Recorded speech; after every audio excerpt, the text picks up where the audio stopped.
Bonjour, Victor. Je suis diplômé du BP de piscine en partenariat avec l'IFIR à Pierrelatte. J'ai mon diplôme depuis 6 ans maintenant. Moi, j'ai commencé dans les métiers du paysage. J'ai fait un parcours tout en alternance et je suis venu au métier de la piscine parce que je trouvais que c'était complémentaire à mon parcours. Et ça faisait très longtemps que je cherchais une formation en alternance en piscine. Avant, j'ai fait un CAP en alternance dans les métiers du paysage. J'ai fait ensuite un bac professionnel, pareil en alternance dans l'aménagement du paysage, et un BTS aussi professionnel en alternance. J'avais des souvenirs d'enfance de chez mes parents, de la piscine, tout ce qui était autour de la piscine. J'ai vu la construction aussi à ce moment-là. Je voyais toujours un bassin et on construisait après le paysage autour.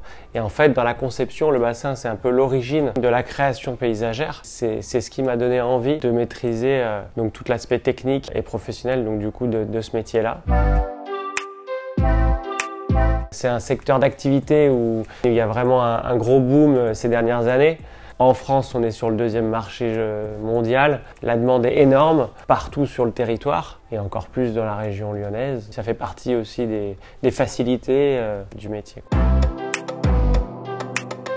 On a donc des professionnels qui viennent nous enseigner les matières théoriques et puis les matières pratiques aussi sur place. C'est bien d'avoir des professionnels qui viennent puisque eux, ils ont vraiment une vision du terrain direct. Mais l'IFIR est en permanence là pour nous aider dans le domaine juridique du contrat. Quand il y a un petit problème avec un collègue, voilà, ça peut arriver. Mais on a toujours ce soutien-là de l'IFIR. Il y avait un dialogue qui était facile.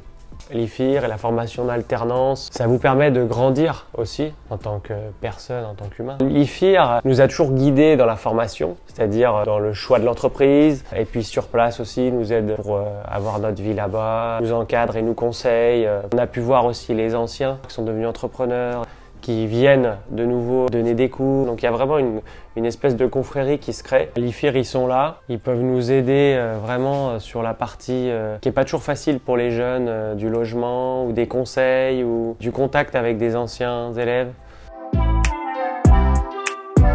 Je suis aujourd'hui technicien, je fais du conseil client terrain. Nous, on est sur vraiment un travail technique, pur et dur. On fait vraiment que le technique, du dépannage, tout ce qui est de la mise en route et de l'hivernage de bassin. Je suis vraiment sur le terrain et sur le conseil client.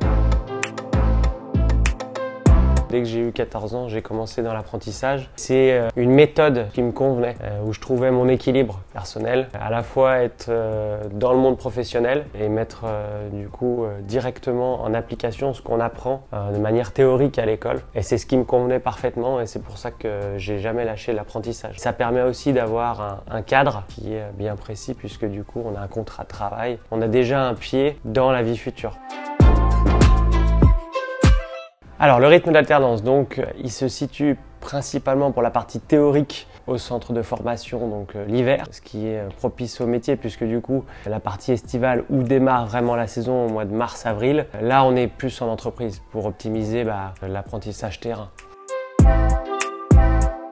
L'IFIR vous donne un panel d'entreprises et après c'est à vous d'aller les voir. Moi j'en avais 2 ou 3 à l'époque. Chez Vert et Bleu, j'avais eu un bon contact, ça s'est fait assez rapidement, de manière naturelle. Donc l'IFIR m'avait aiguillé dans la bonne entreprise finalement. En tout cas ça correspondait à ce que je recherchais. On a eu la chance de pouvoir partir travailler aux Canaries et c'est une expérience que je souhaite à tout le monde parce qu'on casse un peu les frontières d'un métier. On va voir ailleurs ce qui se fait aussi. Moi j'avais déjà eu une expérience à l'étranger donc je savais que ça pouvait m'apporter une expérience à l'étranger qui est toujours bonne à valoriser en France ou ailleurs et 2, humainement quelque chose d'unique avec finalement un réseau professionnel qu'on se crée aussi à ce moment-là. Moi pour ma part je suis tombé dans un énorme établissement, le Ritz-Carlton, qui est un établissement où on a des piscines de 800 à 900 cubes. C'était génial quoi. Un des plus gros salons en Europe qui se fait à Lyon et à Barcelone, qu'on a pu faire également en mobilité, qui vous permet aussi d'avoir encore une fois cette ouverture d'esprit au sein du métier et de voir d'autres professionnels. Je recommande à tout le monde de le faire en tout cas. Le parcours d'apprentissage, c'est forcément un tremplin. C'est plus qu'un tremplin puisque vous êtes déjà dans le monde professionnel. Vous avez un pied et demi dedans, Donc finalement, l'étape d'après, c'est je mets en pratique tout ce que j'ai appris dans une entreprise, soit repartir dans une autre région ou même créer son entreprise, c'est faisable aussi.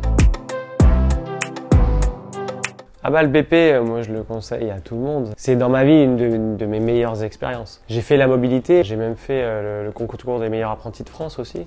Moi ça m'a amené plein de choses, ça m'a amené des étoiles dans les yeux. J'aime toujours ce métier comme au premier jour où je suis arrivé dedans. On a toujours l'adrénaline d'une saison qui arrive. Quels sont les rebondissements qu'on va avoir? La piscine, c'est tellement varié que c'est toujours la surprise, quoi. Il y a toujours des choses à découvrir. Continuer à m'épanouir dans ce métier-là. Je suis tombé amoureux de ce métier-là. J'ai toujours cette adrénaline au fond de moi. J'aime la piscine.